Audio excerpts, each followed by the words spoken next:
Bonjour à tous, très heureux de vous retrouver aujourd'hui pour la quatrième et dernière vidéo consacrée à la fabrication de cette bibliothèque sur mesure. Alors si jamais vous arrivez sur cette vidéo et que vous n'avez pas vu les précédentes, je vous mets en haut à droite la playlist pour suivre toutes les étapes de cette fabrication.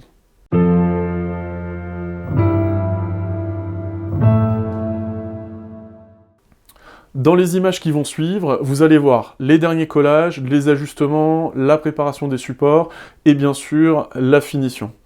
Alors comme les 4 éléments sont fabriqués et finis de la même manière, j'en ai pris un pour servir d'exemple et vous montrer comment je procède.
J'avais envie de vous parler un petit peu de la finition parce que c'est une étape importante qui m'a pris vraiment beaucoup de temps dans la réalisation de cette bibliothèque.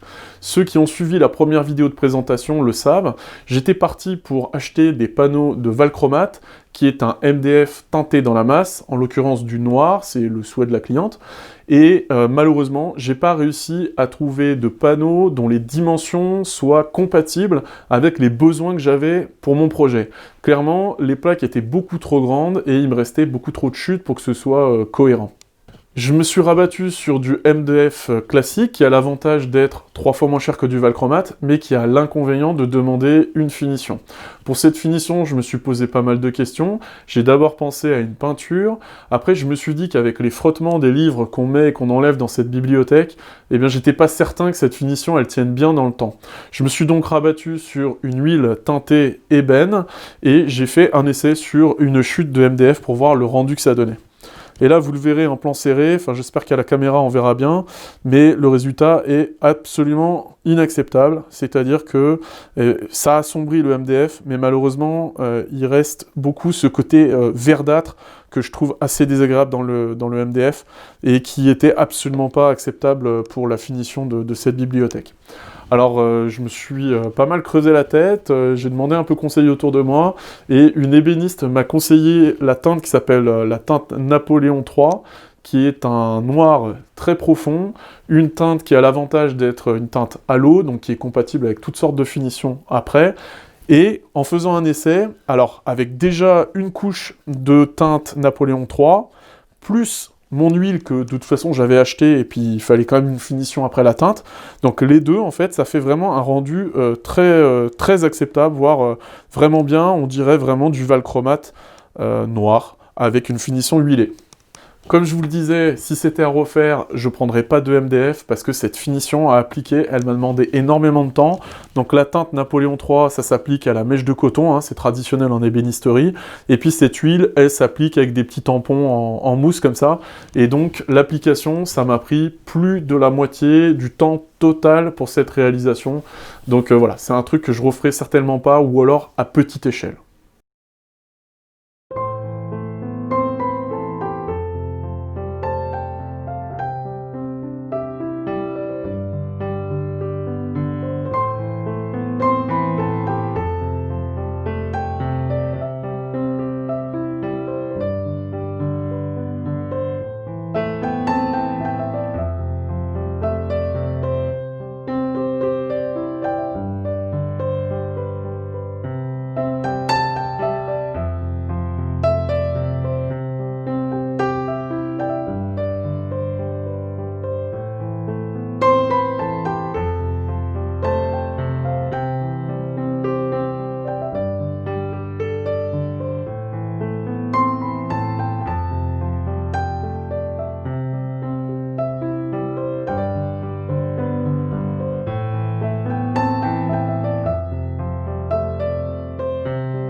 Quand j'ai conçu ce projet, je l'ai conçu avec une alliance de panneaux de bois et de bois massif, parce que je trouve que ça donne une élégance, quelque chose d'assez raffiné dans la réalisation, c'est quelque chose qui me plaît.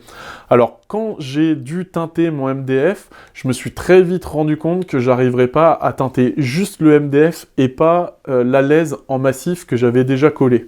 J'ai essayé 4 types de scotch différents, dont un scotch spécifique pour la peinture, pour les peindre, pour faire des réchampis, des choses comme ça. Rien n'y a fait. La finition finissait toujours par baver en dessous, par capillarité dans le bois, et j'ai pas réussi à avoir quelque chose de propre. Donc je me suis dit que, puisque je pouvais pas faire autrement, j'allais faire avec. Donc j'ai teinté la totalité des meubles, et dans un deuxième temps, je suis revenu juste sur la face des champs, et bien poncer pour avoir de nouveau mon bois massif à nu, couleur naturelle, avec juste une petite huile de finition.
Il y a une chose que je ne vous ai pas montré dans cette vidéo, c'est la fabrication du socle réglable sur lesquels j'ai posé les éléments de bibliothèque.